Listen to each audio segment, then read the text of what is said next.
This is a very vast subject, so I had to condense this a lot. So if you think it's at some stage I'm skipping over stuff, that's because it's being greatly summarized. As I mentioned last week, if you want more details, we had a whole series I did on this that is on our website that you can listen to, download. And again, if you want even more detail, I cover a lot of this in my book. So, demons. They are intelligent, powerful spirit beings. The New Testament uses the word demon and unclean spirit as equivalents. I just gave one scripture there.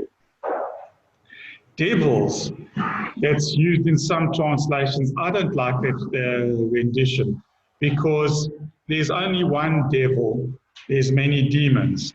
And the word in the Greek is actually very different. The word for devil is diabolos. It's where we get our word diabolical from. And the Septuagint, which is the Greek translation of the Hebrew from 2 to 3 centuries before Jesus, when they translated the Hebrew Satan, they rendered it as diabolos. And diabolos was used in the New Testament as devil. But demon is a very different word. There you can see the different Greek words that are translated demon. And again, you can see the similarity that we've effectively just taken the word into the English language. But devil refers to Satan, and in some version they say devils, which is actually demon. It's a bit of a confusing rendering, in my opinion.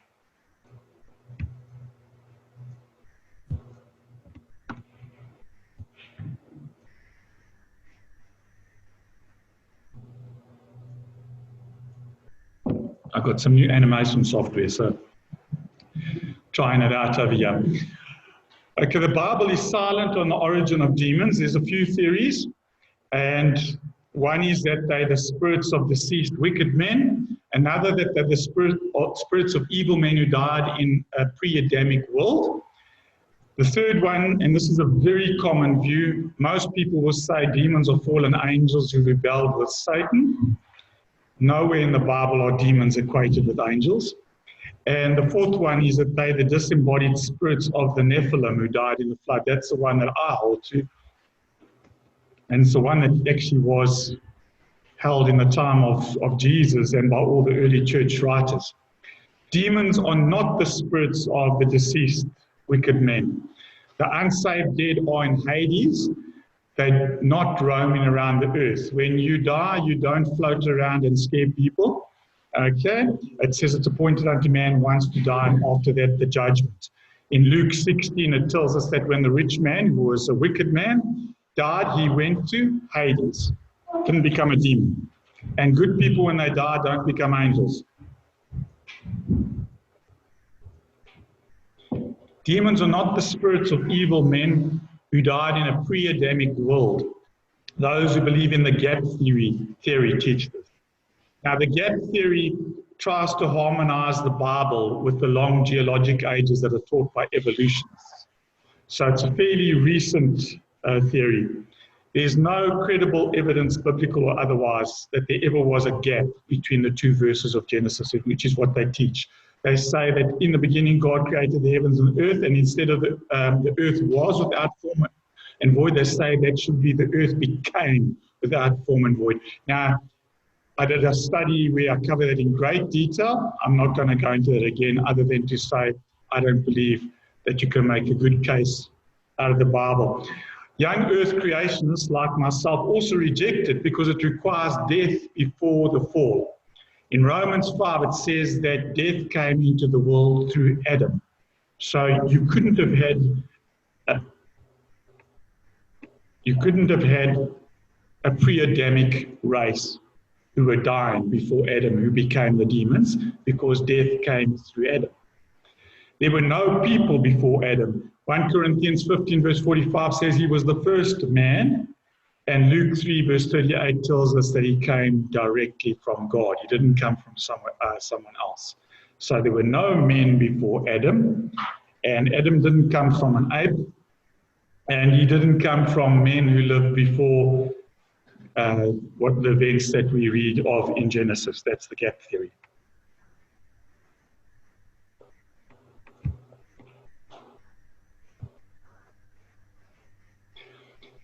This is the common view that people hold, is that demons are fallen angels.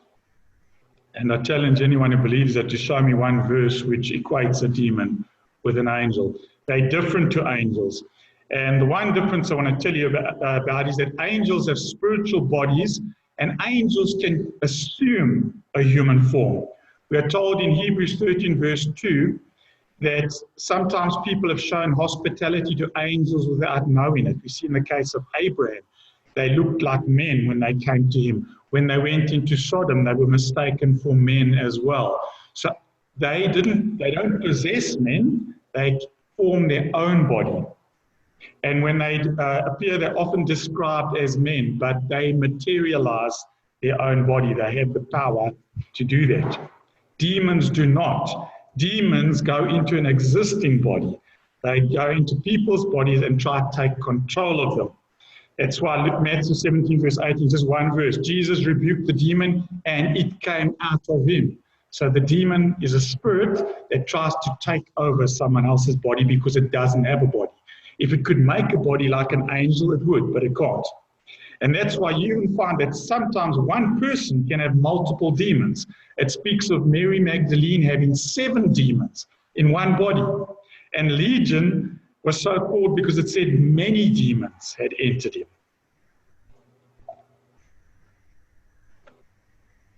So an angel can materialize a human body. It doesn't enter someone else's body. Just to reiterate, demons possess other people's bodies. They're disembodied spirits, and sometimes you can have more than one demon in a single body. Big difference. Was there a single angelic rebellion before the creation of the world? Most people, if you speak to them, you'll say, where did Satan come from? And they'll tell you, well, Satan was created by God, and he and a third of the angels rebelled before creation. And the angels became demons. And I don't know where they get that from, because it's not in the Bible. Okay, and they take all the verses that speak about a fall and they bunch them all together. There's only one account in Genesis about angels' rebellion, mass rebellion, and that's in Genesis 6. And Satan is not even mentioned there as being involved, and it's a different rebellion, because it was a rebellion where the root sin was lust and sexual rebellion. Satan's rebellion was pride. It was a different rebellion. And he's spoken of as falling on his own. The only account of Satan and his angels being expelled from heaven is in Revelation 12, which is in the future. Revelation 12 happens in the middle of the tribulation. So you can't go put that before creation if you're a premillennialist, unless you're a Catholic. In which case you're an amillennialist, and then you can do it. At the creation of the world, Job tells us all the sons of God, remember the sons of God, the B'nai Elohim, the angels, shouted for joy. So the angels, it says all the angels shouted for joy. So there couldn't have been a rebellion before then, because it doesn't say all the angels except Satan and his friends shouted for joy. It says all the angels. All the angels rejoiced at the creation. So at the time of creation, there had been no fall. So maybe it happened during, the day 1 or day 2, because we have Adam in Eden very shortly afterwards, and everybody will tell you that Satan was already fallen in Eden. There's nothing that says that. I believe he fell in Eden.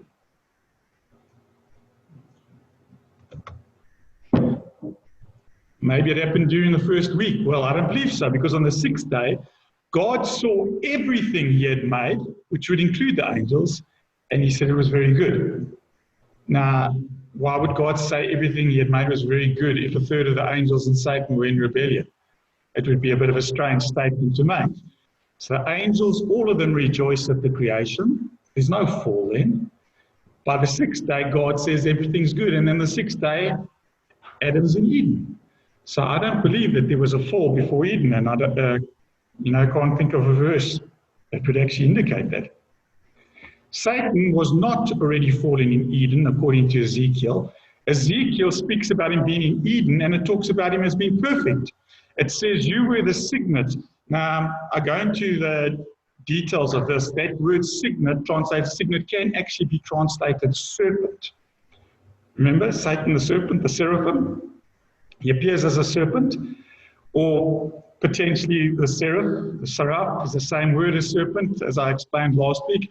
You were the serpent of perfection, full of wisdom, perfect in beauty. You were in Eden, the garden of God. Satan in Eden was perfect.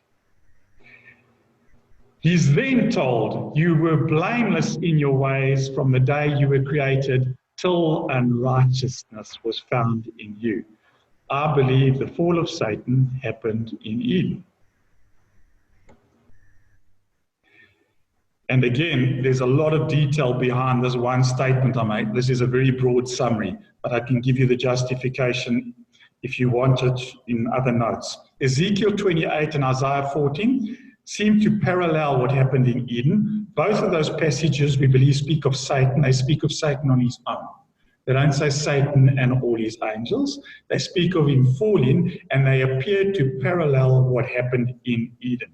So it seems more likely that Satan's fall occurred in Eden. Ezekiel 28 initially addresses the king of Tyre, but remember the kings?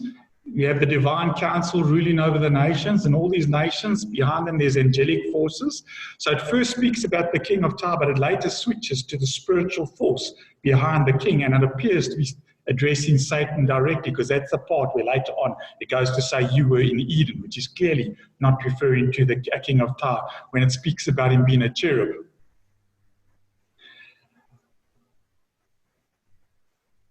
Isaiah 14 verse 12, how you are fallen from heaven, O day star, son of dawn, how you are cut down to the ground, you who laid the nations low. Remember, Satan's in charge of the nations, okay, through having control of the divine council. You who laid the nations low.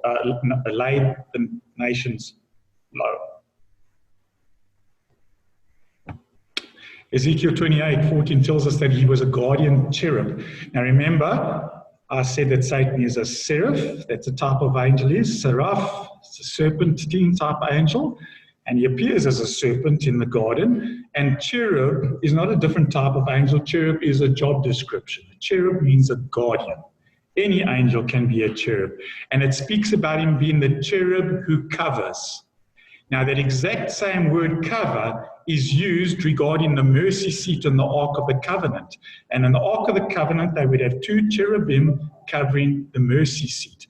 So there are those, and I believe that they're correct, who say that Satan's original job, that he was one of the two cherubim whose wings covered God's mercy seat in heaven. Remember, the ark represented what actually happened in heaven. Just as the temple, we know it was just a shadow, we are told, of the temple that is in heaven. And Jesus went into the temple in heaven, we're told in Hebrews. That ark represented the throne room in heaven, and there were two cherubim. And when it talks about them covering the mercy seat, that term, the cherub who covers, is exactly the same Hebrew word. So it's very likely that that was Satan's job. He was a very high-ranking angel who was literally one of the two who were directly next to God, covering the mercy seat.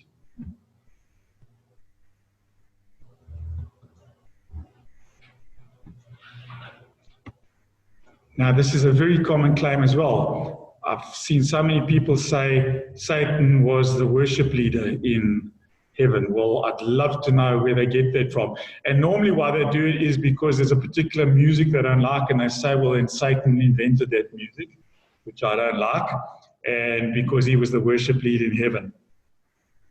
They actually get that from one verse, and I'll read this verse to you. It'd be interesting to know how they actually get that. And it's only from the KJV and the NKJV rendering. It's describing Satan in Ezekiel, and it's speaking about all these precious stones that are, embedded in him, the sardis, the topaz, the diamond. Later on, it goes on to say, in that context, the workmanship of your timbrels and pipes. Now, that rendering in the New King James Version, also in the KJV, make references to musical instruments. A timbrel is a tambourine, and the pipes is a reference to a musical instrument. And they say, well, look, he had musical instruments in him, therefore he was the worship leader. Now, there's no other verse that you can use, and I don't know how you get that. Even if that was a correct rendering, which I don't believe it is, I'll show you why now. How does having a musical instrument make you the worship leader? If you come into church and you see someone at the piano, you say, well, they must be the worship leader because they're at the piano. I could make the same argument in Revelation. It talks about angels holding a harp, and I'll say, well, that's the worship leader. Having a musical instrument doesn't make you the worship leader, and I don't even believe that's a reference to musical instruments. I'll show you why, because it doesn't fit the context. The context is about precious stones. It's talking about precious stones in his body. And why would you have a musical instrument in your body? If you look in Revelation, it talks about the angels holding harps. Okay, an instrument is something that's external to you. And that's the verse that people use to say that Satan was the worship leader in heaven. The Hebrew word toph, that is rendered timbrels, is often listed with musical instruments. But the other word, which is rendered pipes, appears only once in the Old Testament, and that's the only place. So we're actually not too sure what that word even means, because most words you can cross-reference and see how they're used elsewhere. That word, we don't actually know what it means. Strong's Concordance, though, defines it as perhaps sockets, the technical term of a jeweler's work. Now that makes sense to the context. So the context is about precious stones. Most Hebraists, that people who are experts in the Hebrew language, believe that in this passage it refers to a groove or a hole made by a jeweler in a piece of jewelry, which makes sense given the list of precious stones in the verse. And so it's more likely a reference to the precious stones in his makeup. That idea about it being something that's got anything to do with music was unknown to those in biblical times. Here is the rendering from the Septuagint. Now, the Septuagint was the Bible that Jesus' apostles quoted from when they wrote the New Testament. It was translated 200 to 300 years before Jesus. And the Greek Septuagint, the English rendering, says, "Thou hast filled thy treasures and thy stores in thee with gold." Nothing about a musical instrument. The Jewish Bible, which is translated into English by the Jewish Publication Society of America, it's called the JPS, Tanakh, 1917. Obviously, it only contains the Old Testament. Look how they render it. These are guys who speak Hebrew. The workmanship of thy settings and of thy sockets was in there. Nothing about timbrels and pipes. So in summary, the verse contains one musical term surrounded in a context otherwise laden with references to precious stones. Okay, so I believe that Ezekiel may be using the image of tambourines, which is the one word that could be rendered as that, to describe Satan's former extravagance. He was so laden with precious stones. Remember what a tambourine is? A tambourine is laden with pieces of metal. So it's an imagery of a tambourine, that he was laden with precious stones, that he was like a tambourine, but not fixed with common metal pieces, but with jewels, because the whole context is about precious stones, nothing to do with music. Now that doesn't mean that Satan wasn't involved. You know, all the angels worship God. You find many cases where it talks about the angels and says they were singing holy, holy, holy. The angels do that, just as all Christians should worship God. Doesn't make you the worship leader, okay, if you worship God. And Satan does desire worship, that is true. Because that's what he said to Jesus, worship me and I'll give you the kingdom. So he does want worship, and music is part of worship. So I've got no doubt that Satan, in his desire to be worshipped, wants people to worship him with music. That doesn't mean that if you don't like music, that's the one that Satan endorses. Okay, because that's your personal taste. That's like you applying it to food, saying, well, I don't like broccoli, so therefore broccoli must come from the devil. Okay, if you don't like a form of music, doesn't mean it comes from the devil. Satan fell due to pride. Ezekiel 28 verse 17 says, your heart became proud. Why? Because he was beautiful. So that's a warning for all of us who are very beautiful. We need to be careful, okay? Because you can get proud. And he became proud because he was beautiful. And you corrupted your wisdom because of your splendor. He was a beautiful angel. One of the requirements for an overseer or elder is that he must not be a recent convert, it says in 1 Timothy 3:6, or he may become conceited, that's proud, and fall under the same judgment as the devil. The devil was judged because of pride. Notice in Isaiah 14 when it describes his fall, 5 times he says, I will, I will. You know, we get these people today saying you must be assertive and you must always put yourself first. Well, Satan was very assertive. He said, I will, I will. He was very confident. There was nothing wrong with his self-esteem.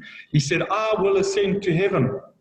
I will raise my throne above the stars. Remember the stars? Angels.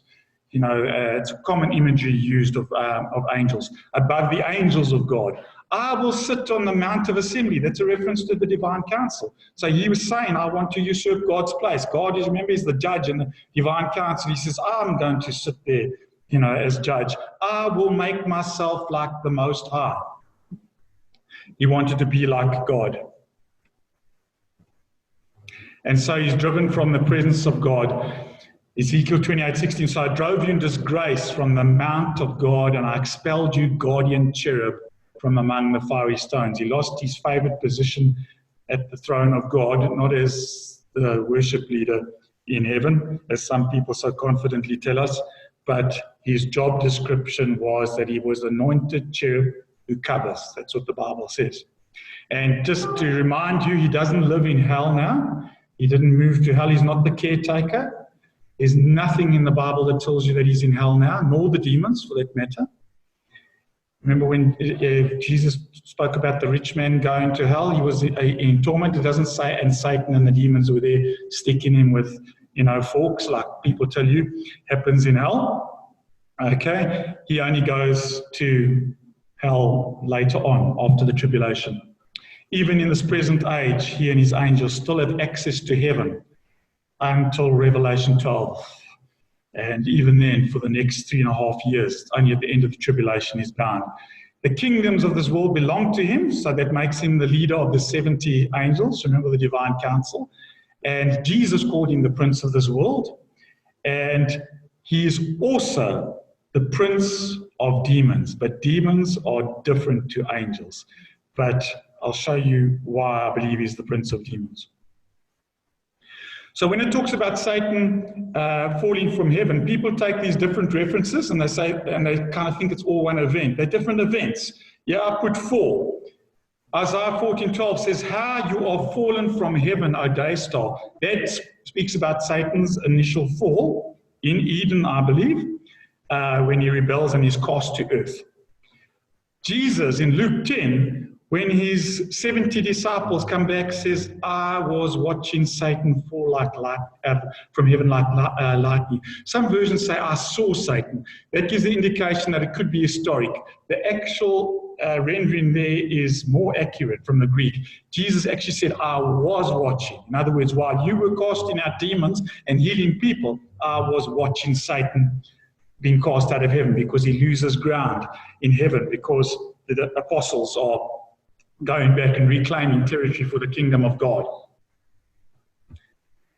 Before his death, Jesus said, now the prince of this world, that's Satan, will be driven out. He says, now it will happen. So it's not talking about what happened in Eden.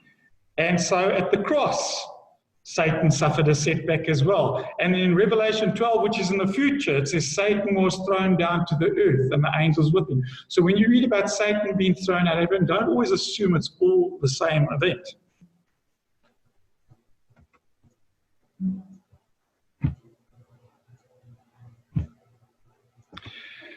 These are some of his alternative names in Scripture: Satan, devil, Belial, Beelzebub. In the non-canonical Jewish literature, Samael and Mastema. I go into detail on that in other studies. Names incorrectly attributed to him. He's not Apollyon. Apollyon is one of the angels who fell in Genesis 6, and he was bound in the abyss. He's bound. Satan is not bound. He goes around like a roaring lion, it says in 1 Peter 5 verse 8. He's been identified with some as Azazel. He's not. Azazel was a leader of the Watchers who fell in Genesis 6. Some people think he's the Antichrist. He's not. The Antichrist is a man who will get authority from Satan, because it speaks about the dragon giving power to the first beast. The first beast is the Antichrist, the dragon is Satan. So they're not the same. And this might shock you, he's not Lucifer. Lucifer is not a name. Okay, we'll see this. It just means morning star, and I'll show you why. Satan. The original Hebrew word Satan is just a noun which means accuser or an adversary. An adversary is someone who's opposed to you. And in fact, it's sometimes just used of a normal human. So there are cases in the Hebrew Bible where Satan or Satan is just used of a human being who's opposed to you, who's your adversary, or who accuses you. But when it's used with the definite article, and it says ha-Satan, this Satan, it refers to who we know as Satan, the heavenly accuser. Whenever it says ha-Satan, like it does in Job and in Zechariah. And in the New Testament, it was used as a proper name. So Jesus and his disciples start using it as his name. Remember, names and titles are also very similar in the Bible as well, because generally they named you, something to do with your character. Just like Abram was called Abraham because he was the father of many nations. Satan became Satan because he was the accuser. He still accuses believers until he's cast out of heaven in Revelation 12 verse 10. It says he accuses believers before our God day and night. Now, devil is also one of the most common names of Satan. And as I told you, it comes from the Greek word diabolos. When they translated the Hebrew Bible into Greek, the Septuagint writers rendered it as diabolos. It means slanderous. So it's very similar as well. Satan accuses us, he slanders us. When you slander someone, it means you speak out something bad about their character. And in fact, that's the same word that we get our English word devil from. Satan occurs more than 30 times in passages alongside diabolos, showing it refers to the same person. There's just one, Revelation 12, verse 9 to 10. The great dragon was hurled down, the ancient serpent called the devil or Satan. It takes 4 descriptions there and it says they're all the same. The great dragon is the same as the ancient serpent, remember the garden? The same as the devil is the same as Satan, just in case there's any doubt about that. Belial. Most commentaries will tell you that it's a Hebrew term meaning worthless. It seems to be quite a common view. And it became personified as Satan in Jewish and Christian texts. So, for example, in 2 Corinthians 6, verse 15, Paul says, what harmony is there between Christ and Belial? It's a reference to Satan. There is a counter view on the etymology. Etymology is just where words derive from, and it comes from Jewish literature, because the Talmud, which is part of the Jewish writings, actually said that it was a compound word, and it actually meant without a yoke, and it spoke of someone who's cast off restraint. The Septuagint translated it lawlessness, followed that tradition, the one who was thrown off the yoke of heaven. Either are really applicable, but believing it comes from worthless is a more modern understanding. The older understanding was that it actually meant one who casts off a yoke, one who had broken free from the yoke, broken away from authority. Beelzebub. Now, in the Old Testament, you'll find that there's reference to a Philistine god called Beelzebub, and it means Lord of the Manor. Baal just means Lord. Lord of the Manor. The manor is like the house, Lord of the house. Beelzebub appears to be a play on the name and actually means Lord of Flies. So there's a lot of people who believe that the Hebrews did it to deride the Philistine gods. So instead of calling him Lord of the House, because it was very similar, they changed it to Lord of Flies. Beelzebub was considered to be the prince of demons in Luke 11 verse 15. You can check it up. The interesting thing is Jesus seems to equate Beelzebub with Satan. Why do I say that? When Jesus is casting out demons, the Pharisees say to him, the only reason you can do that is you're doing it through the power of Beelzebub, the prince of demons. And how does Jesus answer? He said, if Satan drives out Satan, he's divided against himself. So by his answer, he seems to be equating. They didn't say you're doing it by the power of Satan. They said you're doing it by the power of Beelzebub. He said, well, if Satan casts out Satan, he's fighting against himself. So Jesus is implying that demons are under the power of Satan. Now, for people who believe that the demons are the fallen angels, that won't be a surprise. To me, that is a very significant statement because the demons aren't the fallen angels. They came from a rebellion where there's no indication Satan was involved. A lot of you probably haven't heard this name, but you know, most Western Christians, if you ask them what was Satan's name before he fell, they'll say, oh, Lucifer. You ask a Jew that, they won't tell you that. They'll say his name was Samuel. Not to be confused with the prophet Samuel with a U. And the Jewish literature, there's no reference to Lucifer. Lucifer never came from Hebrew, it came from Latin.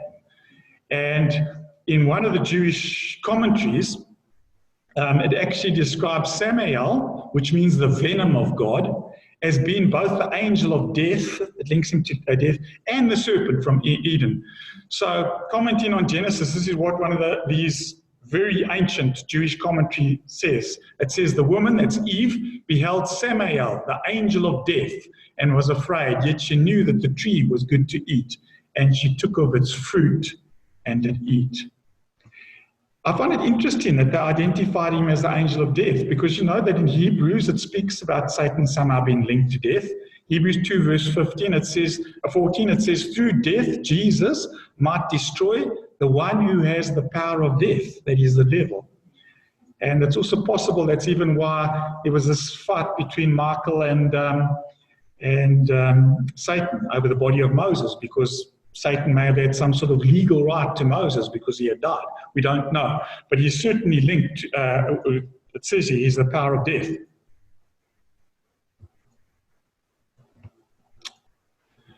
Most agree that Isaiah 14 verse 12 refers to the fall of Satan. But if you look at the KJV and the NKJV version, they use the title Lucifer in this passage. You noticed when I read it, I said morning star. Reading from the KJV, it says, how art thou fallen from heaven, O Lucifer? That's not from the Hebrew, folks. So some people get very shocked when you tell them that. The Hebrew there is Halal, or Halal, son of the morning, Ben Shachar. Okay. The Lucifer, what's translated as Lucifer, in the Hebrew is Halal, and it literally means shining one. I'll show you how it came to be identified with Lucifer.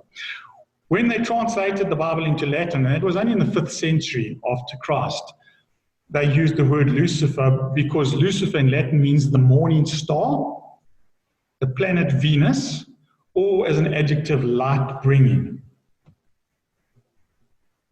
And that's why you'll find Young's literal translation renders it as, how hast thou fallen from the heavens, O shining one, son of the dawn. It's not a proper name.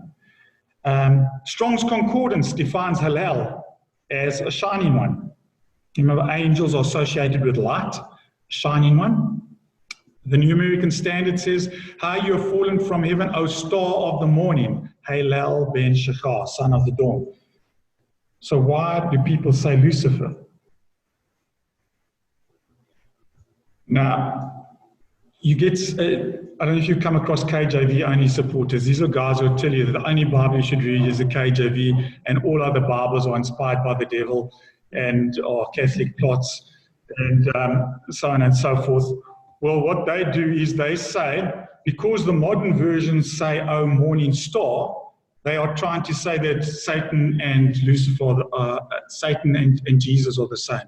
Because Jesus is called the morning star. Jesus in Revelation 22 verse 16 is called the morning star. So their argument is Jesus calls himself the morning star. And look, the modern versions aren't using Lucifer. They're saying morning star about the devil, and therefore they're saying that the devil and Satan are the same. Well, firstly, I want to tell you that morning star is not used exclusively of Jesus, even in the KJV. It's used of angels as well. Job 38 verse 7 speaks about the creation. It says, when the morning stars, it's the angels, sang together. And remember, we read this earlier, just that last part, and all the sons of God, the Bena Elohim, shouted for joy at the creation. The morning stars is used of any angel.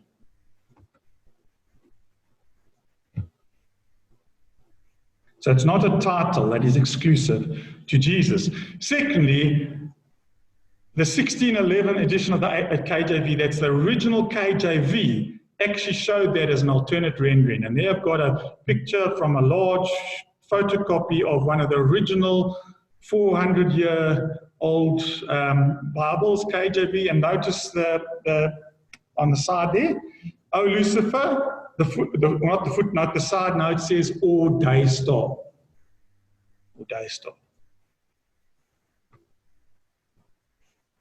Thirdly, it was the Latin Bible, the Vulgate, that was responsible for the widespread use of the word Lucifer. Look at the bottom. I can't read Latin, but there's that verse in the Latin. You notice what's there? Lucifer. So what happened is a lot of the English Bibles just took that into the English, and people became familiar with it, and they started thinking it was a title, because it is a passage that speaks of Jesus. But you know that that word, Lucifer, is also used in the Latin Bible of Jesus? I'll show you now. In Latin, the use of Lucifer is ancient. Lucifer is actually not a bad word. We think of it as being bad because we always associate with Satan. Lucifer actually means, bearer of the light. It was used of the planet Venus when it appeared early in the morning. That's why the morning star was equated with that. But that term Lucifer doesn't come from the Hebrew. The Hebrew, remember I showed you, was Hallel. It comes from the Latin Catholic Bible. Look how the Jewish Bible, that's rendered, remember I spoke about the Jewish Bible, the Tanakh, that's translated by Jews, renders it, how art thou fallen from heaven, O day star. It's a Jewish Bible. It was not meant as a proper name. And there I show you how Lucifer in the Vulgate is actually used in the passage that's speaking of Jesus. There you see 2 Peter 1 verse 19, Lucifer. And what is the rendering? In the KJV, it says, until the day dawn and the day star arise in your hearts. Go look at the context of speaking about Jesus, the day star. But in the Latin it says Lucifer. So Lucifer is not a title of Satan. Lucifer is actually a compliment. Okay, it means star, a day star. Wasn't his name, according to the Jewish literature, was Samael.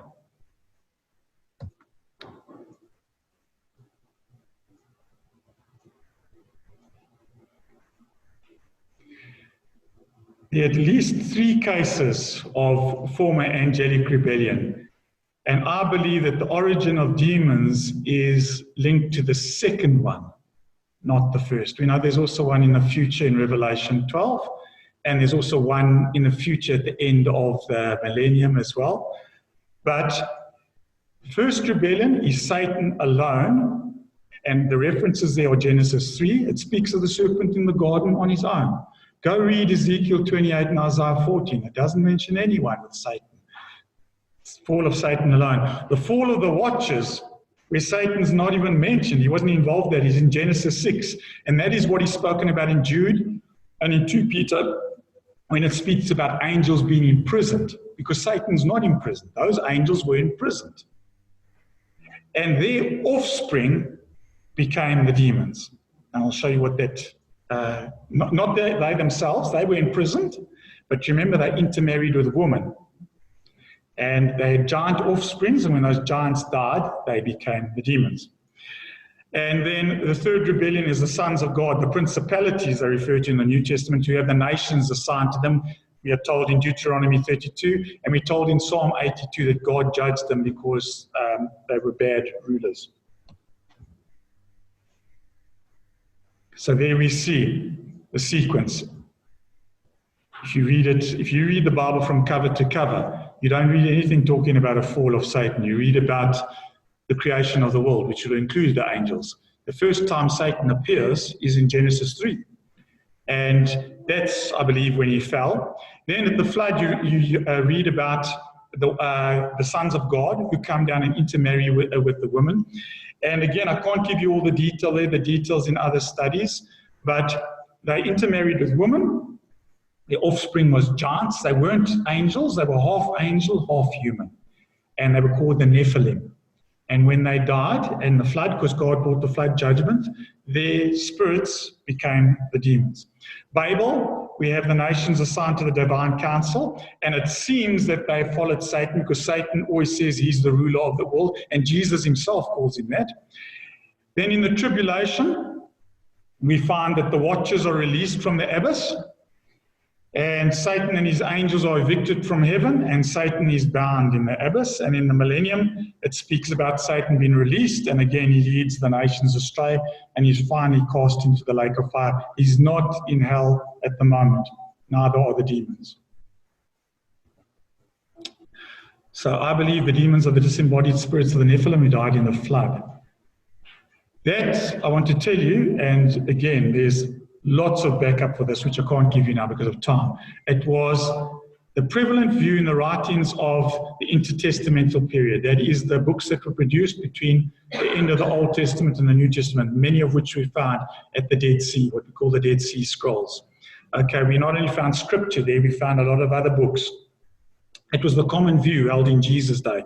And in fact, if you go read all the early church writers, you'll find that all of them believed that. It was only by the 5th century that Augustine popularized another view, where they said the sons of God were actually men. So the angels who fell before the flood, remember the sons of God, the Bene Elohim, it speaks about in Genesis 6. When human beings began to increase in number on the earth and daughters were born to them, the sons of God, the Bene Elohim, the same Bene Elohim that we read of in Job, who come and stand before God and Satan is with them. Okay, that class of angel, they saw that the daughters of humans were beautiful and they married any of them they chose. The Nephilim, which is a reference to the giants who were on the earth in those days, and also afterwards, when the sons of God went to the daughters of humans and had children by them, they were the heroes of old, men of renown. Now, you find that all the early writers, as I said, and all the early Jewish writers believed that the sons of God were angels. That's what they were, believed to be based on the usage in Job and other parts of the Old Testament. But it was in about the 3rd century that a man, Julius Africanus, proposed this idea, the first Christian that we know of, who said, well, they were actually men, possibly. And then Augustine in the 5th century ran with that idea, and it became the predominant view in the Catholic Church. And there's still many people today who read Genesis 6 and say, that's not angels, that's the sons of Seth, who was a human.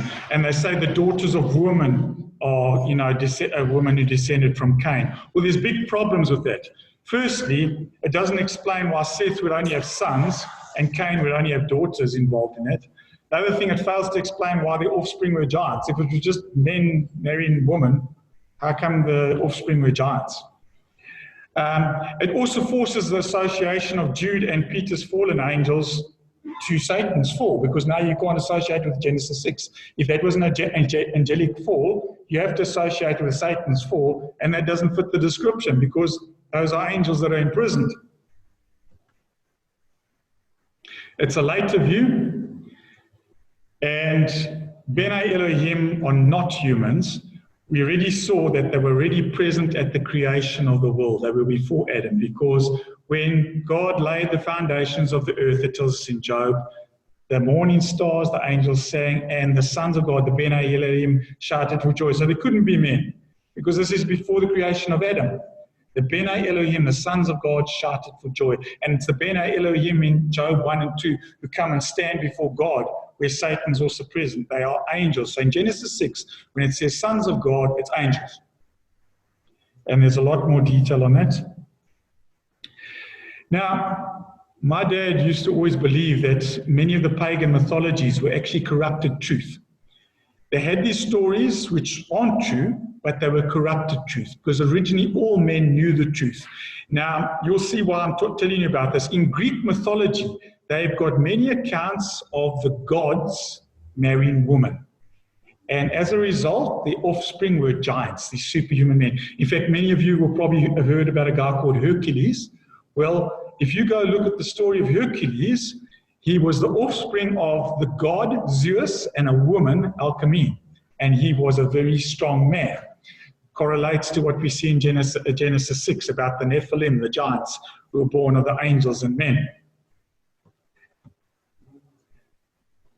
The first century Jewish historian Josephus identifies the Nephilim with the Titans. The Greeks spoke of the Titans. Now, the Titans were giants. And he says the tradition is that these men, and he's speaking about Genesis 6, did what resembled the acts of those whom the Grecians called giants. So Josephus, a Jewish historian who was a Pharisee, by the way, he identifies those Nephilim with the giants, the Titans. Now, what's interesting about the Titans is, according to the Greek mythology, they were a family of giant gods who were the offspring of Uranus, heaven, and Gaia, earth. And the most famous of the Titans led a rebellion. And after they rebelled, they were put in a place called Tartarus. They were imprisoned in a place called Tartarus. What's interesting, the only time in the Bible that word is used is where Peter speaks about fallen angels. He says, if God didn't spare angels when they sinned, but cast them down to Tartarus. A lot of versions say hell. It's not hell, because hell in the Greek is Gehenna, and sometimes Jesus speaks of Hades, which is also not the same as hell, but that word is used once, and that's why I prefer the rendering there, because it's literally taking what the Greek says. The Greek says that God didn't spare the angels, but cast them to Tartarus. Tartarus was the place where the Greeks said the Titans went, and the Titans were the offspring of the gods and women. What do we read in Genesis 6 verse 4? The giants who came from angels and women. And the interesting thing is, notice when he places that fall in the context of Noah. So people try to say, well, that's speaking about Satan. Well, how can it be about Satan? Because Satan's not in Tartarus. He's not in a pit of darkness. And he goes on to say, and didn't spare the ancient world, but preserved Noah. The fall in Genesis 6 is at the time of the flood. So Peter's clearly speaking about that fall. Now, the same in Jude. Jude says the angels who did not keep their own domain, so they didn't stay in the domain of angels, abandoned their proper abode. He is kept in eternal bonds. They're in chains, under darkness. That's not Satan. For the judgment on the great day. And he equates the sin of those angels with sexual sin. He says, just as Sodom and Gomorrah, since they in the same way as these indulged in gross immorality and went after strange flesh. Satan's fall was pride. Jude speaks about angels who are kept in eternal bonds, and he talks about their sin. He says there's gross immorality, going after strange flesh. That's what the angels in Genesis 6 did. So that's not the same rebellion as Satan, and Satan's not bound in hell or Tartarus.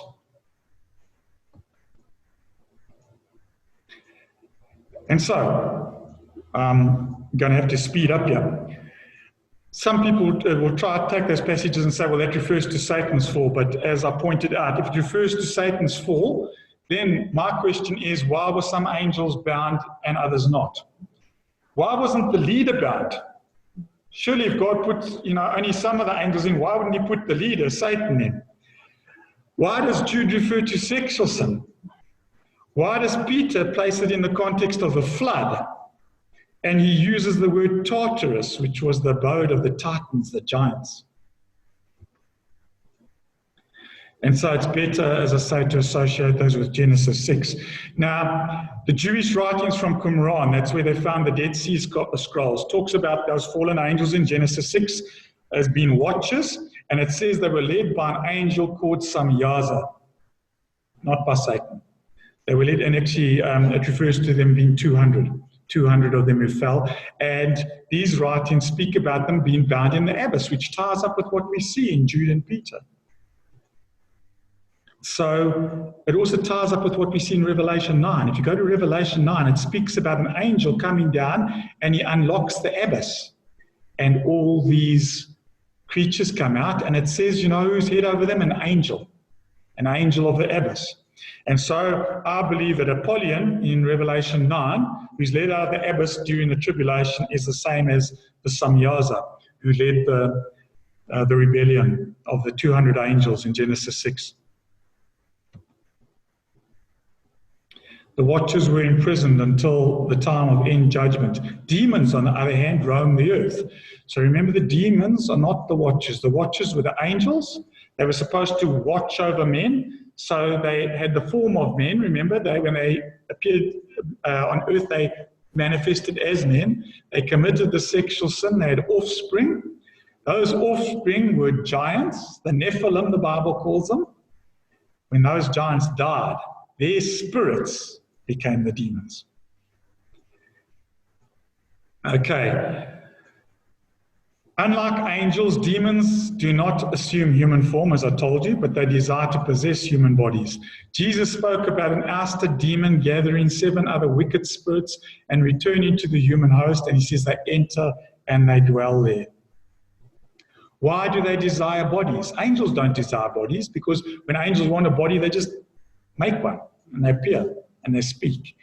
Demons can't do that because they're not as powerful as angels, because remember, they're only half angel and half man, those spirits. So what do? They want to have a body. Why? We don't know, but it could be because they used to have bodies. Remember, they were the Nephilim. They used to have bodies, and they're uncomfortable without a body, because Jesus speaks about them when they leave the body. He says they're restless, and it goes through dry places, and eventually it gets 7 others to come back with them. Having a body allows them to interact more effectively with the material world in which they want to live, so they can come and do all nasty stuff when they're in a body. They derive pleasure from tormenting the person that they're in. It allows them to practice deception more effectively. It speaks in the New Testament about doctrines of demons. Now, when they inhabit a person, that person can preach something or propagate false religion, and they propagate deception. People don't realize they're dealing with a lying spirit. For example, Ahab, when you listen to his false prophets, we know, if you go read that as well, it was a lying spirit. So Satan, his angels and demons, which are different, are real beings that are set in your destruction. And that's why we are told in Ephesians 6, verse 11 to 12, to put on the full armor of God so that you can take your stand against the devil's schemes. For our struggle is not against flesh and blood, but against the rulers, against the authorities, against the powers of this dark world. This is the divine counts. And against the spiritual forces of evil in the heavenly realms. We need to have the armor of God. This next bit about the symptoms I've summarized greatly because of time. And I give much more detail in the ministry that I gave at the church in this. What I want to tell you is, don't attribute trivial ailments to possession. What I mean by that is, some people say, well, this person's got a headache, they must have a demon. Or, they scratch their nose or something. Stupid stuff like that. That's ridiculous. If you look in the Bible, when people had demons, this was severe symptoms.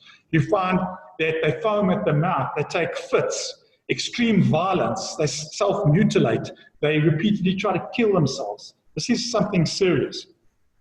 Or they have psychic powers. Okay, so what are some of the symptoms? I'm not going to give you the full detail here, I'm just going to list them for you for the sake of time. Demons can cause sickness. And there I gave a few cases where it speaks about, well, let me just read one. In Matthew 9:32, a man who was demon-possessed and could not talk was brought to Jesus. And what does Jesus do? Does he heal him? No, he casts out the demon, because the demon was causing the sickness. Does that mean that all sickness is demonic? So you find that there are cases there which people couldn't talk and Jesus cast out a demon. But other times it talks about him healing those who were mute, who couldn't talk. So not all sickness is demonic. That's why you need discernment. Because sometimes people are trying to drive out a demon out of someone who is sick. Okay, and let's see, it differentiates. Mark 6 verse 13, it says they drove out many demons and anointed many sick people with oil and healed them. Some of them had demons, some of them were sick. How do I know the difference? Well, if medicine helps the problem, it's not demon possession because demons aren't allergic to aspirin. Okay, so if you've got a headache and you take aspirin and it goes away, it wasn't a demon. Okay, it was sickness. Demons torment their hosts. There's the verses. They can cause deep depression. Paranoia. Paranoia is when you think everybody's out to get you. People who think, and now again, not everybody is paranoid is necessarily demon possessed, but this is one of those signs. You see it specifically in Saul when he was troubled by the evil spirit. He always thought David was plotting against him. His son was plotting against him. Everybody was trying to, sort of plot against him. Suicidal. Remember the boy who kept on throwing himself into the fire and into water, trying to kill themselves? Self-destructive behavior and self-mutilation, that's when people cut themselves. Now again, some people cut themselves, doesn't necessarily means it's demonic, but we do find the case of Legion, it says that he used to gash himself with stones. An obsession with death and murder, or perhaps they have a fascination with paraphernalia or places associated with death. Again, Legion lived in the graveyard. Other destructive behavior like a compulsion to abuse your body with drugs, alcohol, or a refusal to eat. Antisocial behavior, avoiding people. Here's the verses, that's all backed up by scripture. Demon-possessed people may have poor hygiene skills. That's anecdotal. So when I don't give a scripture and I say it's anecdotal, I mean that's what people who've dealt with demons will often relate to you. But I believe that a lot of it comes from very credible sources. They may dress carelessly. Well, we see in the case of the Legion, he didn't dress at all. He used to run around naked. Self-abasement and indecent exposure. Lying and deception. They may be extremely violent and even kill others. There's the verses there. They might abuse animals or people. Very worrying when you get people who are cruel to animals. Could be a sign of demon possession. There's often the manifestation of superhuman strength. Legion, it says, could break his chains. This is serious stuff, guys. They chained him and he broke chains. That's another interesting thing, because remember the Nephilim, the giants, were very strong. Isn't it interesting that when you come across the demons and they possess a person, they can break chains, and you find in the book of Acts you have one man who beats up 7 people, the 7 sons, and that's not normal. How can one man, beat up 7 people? Okay. They may go for long periods of time without blinking their eyes or appear catatonic. That means that they're unresponsive. They seem to be in a trance. They may exhibit a unique secondary or alternate personality. So they might seem to have 2 different personalities that are totally different. Now, in today's world, psychologists will say, that's a mental illness. Now, they would call that dissociative identity disorder. And it's not the same as schizophrenia, by the way. Schizophrenia means you're delusional. But psychiatrists, if a person has 2 personalities, they'll say they've got dissociative identity disorder. Jesus cast the demon out of the guy. Okay, sometimes one person can be possessed with multiple demons. Multiple possession is seen by many Christians as a cause of what psychologists will tell you, multiple personality disorder. Psychologists will tell you that the person's got multiple personalities, there's a problem with the brain. Well, the psychologists would have given Legion some medicine to take. Jesus cast the demons out of him. The difference was Legion was better. These people who've been treated by psychologists aren't better. They just so drugged they don't know whether it's day or night. As the demon takes hold and relinquishes control of the body, there may be wild mood swings. And again, a psychologist said they've got bipolar disorder.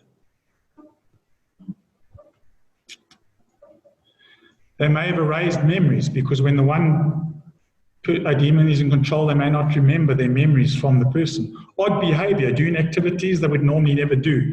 Maybe they start smoking when they never normally do. Or they might start cursing a lot, which is out of character for them. Sometimes there's even been cases where they have got abilities, maybe good abilities, where they can play a musical instrument, where they're under the control of the spirit, and yet when they're not under the control of the spirit, they aren't able to play a musical instrument, or they can't paint.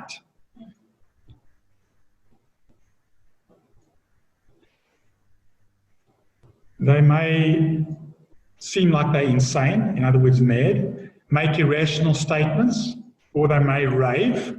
That means when a person just talks nonsense. A lot of people talk nonsense, they're not necessarily demon-possessed, no, but okay. Schizophrenia is a serious mental disorder, according to psychiatrists, in which people interpret reality abnormally. It may result in some combination of hallucinations. People often use that incorrectly. They talk about a person being schizophrenic, a person who's got two personalities and not. Okay, that's what they call, remember, dissociative identity disorder. Schizophrenia is when you're delusional.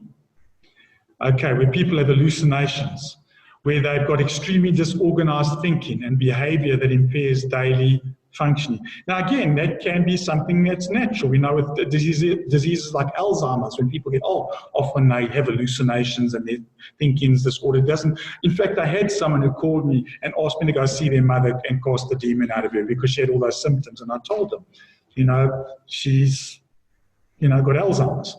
And they didn't believe me, but then eventually she was diagnosed as having Alzheimer's. Shrieking, probably in agony or fear. The demon will sometimes speak through the person's vocal cords with drastic changes in vocal intonation. In other words, their voice may sound different. And there's a lot of anecdotal evidence to that effect, where you'll have even perhaps a woman speaking with a normal voice, and then suddenly she speaks with this very low voice, which sounds totally different. And sometimes they speak in languages that the person doesn't even know. Again, a lot of evidence where people would be speaking in Latin or some other language that they don't know, but obviously the demon knows it. Changes in facial structure, the eye color may change. Some experience bodily contortions. We see this in the Bible with the boy. Convulsions and fainting as if they were dying. They may become completely rigid, that's stiff, and cannot be moved even by multiple people. The person may be sexually preoccupied, so they may indulge in sexual perversion, immorality, or exposing themselves to others. They often report sexual assaults from a spirit being. And again, this is just a brief comment, but there's a lot to this. I believe a lot of what is reported as alien abductions may also be demonic visitations, because often people relate sexual encounters with these angels, aliens. Well, very similar to what we see in Genesis 6. Horrifying dreams and night terrors, that's episodes of screaming, intense fear, and flailing while still asleep. They might also wake in the middle of the night and start behaving strangely. Some spiritual symptoms, sometimes they may have knowledge that they couldn't possibly know or didn't learn through natural processes. There are cases where they know something about a person they haven't met. They may speak languages, as I said, they've never learned. They may have psychic powers, clairvoyance, like the slave girl in Acts 16. Remember that girl? She was able to tell fortunes, but when Paul cast the spirit out of her, the demon, she lost that ability. The person may have counterfeit reincarnation experiences. In other words, they might tell you that they lived previously, and they might even give you very accurate information about the person that they were previously. There have been cases where people describe in detail houses that they lived in centuries ago. And we know that reincarnation is not biblical. It's appointed to man once to die, and after that the judgment. So what is happening when people give these accounts? It's because they've got a demon in them who's recalling the previous people that they possessed. They may have agitation to the gospel. They may be uncomfortable when God's presence is evident, just like the evil spirit left Saul when David played worship music. He played worship music and the evil spirit pushed off for a while. Okay, didn't like it. Okay, and we see that they might be disruptive in a church meeting. In a synagogue, we find Jesus comes into the synagogue. What's amazing is, I wonder how long that guy had been going to that synagogue. That was the equivalent of church. He was going to church and no one knew he was demon-possessed. But Jesus goes into the synagogue and the demon starts manifesting. And he says, "What do you want with us, Jesus of Nazareth? Have you come to destroy us? I know who you are, the Holy One of God," just by Jesus' presence. They could have an aversion to Bibles, crosses, and holy symbols. I don't have a problem with that. We find something very similar in Acts 19, where effectively even handkerchiefs that Paul had prayed over were taken, and people were either healed by it or they had demons leave them. They had an aversion just because the Apostle Paul had prayed over them. They may dabble in witchcraft, magic. They may collect occultic books and paraphernalia. They may be always telling you how they've seen ghosts or spirits. They may be in contact with a spirit guide. They'll call it a spirit guide. The Bible calls it a familiar spirit, or it's a demon. Those who try to attempt to contact the dead, what the Bible refers to as necromancy, or it might not use that term. Necromancy is a term that's used about contacting the dead. They usually have a sort of spirit guide who communicates with them. And that is a spirit who often poses as the person who has died. Because people who have died, will either go to heaven or to hell. They don't float around the earth. They may engage in false religion and be devoted to pagan deities. In paganism, the demons are worshipped as gods. Okay, remember I told you, Beelzebub, who was called the prince of the demons by the Hebrews, was worshipped by the Philistines as one of their gods. Okay, and scripture actually indicates that the demons are the spiritual entities behind idols.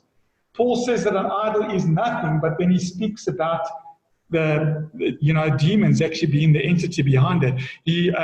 In scripture, in 1 Corinthians 10:20, Paul says the sacrifices of pagans are offered to demons, not to God. Demons are not ignorant, so they're not stupid. They know the truth. We're told in James 2:19 that they believe in God. They knew who Jesus was. We know who you are, the Holy One of God. They understood the ultimate fate. They say to Jesus, have you come to torment us before our time? They knew they were going to be thrown into the abyss.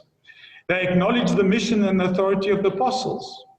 Yet they are evil and deceptive. They teach falsehoods that cause Christians to apostatize. Apostatize means fall away from the truth. And so Paul says in 1 Timothy 4 verse 1 that in the later times some will abandon the faith and follow deceiving spirits and things taught by demons. So in other words, Paul says that sometimes things that are coming from the pulpit are doctrines of demons. So be careful what you hear from the pulpit, and on TV, go check whether it's in the scripture. Because we are warned about false apostles and false prophets. So just because someone calls himself a prophet of God, who calls himself an apostle, they can be a false apostle. Go check those verses. So, just to wrap up that part, many of those symptoms are not necessarily exclusive to demon possession. So as I said, we need to have discernment. Don't assume that because a person has some sort of, takes a fit, that it's a demon. Because some people take fits because they have epilepsy and it's a medical condition, and if they take medication, they're fine. Okay. But we find that that boy that came to Jesus, he acted like an epileptic. He took a fit, and what did Jesus do? He cast the demon out of him. But Jesus could discern. There are two big problems and two extremes that Christians have in regard to demon possession. The one is, there are some who deny the existence of demons, and they say everything's natural causes. And that's where we get the psychologists, where even when a person might be possessed, they'll say, oh, they've got schizophrenia, multiple personality disorder, they've got bipolar, and they give all these wonderful names when the person's actually demon-possessed. The other extreme is you get people who see demons everywhere, and everything's a demon.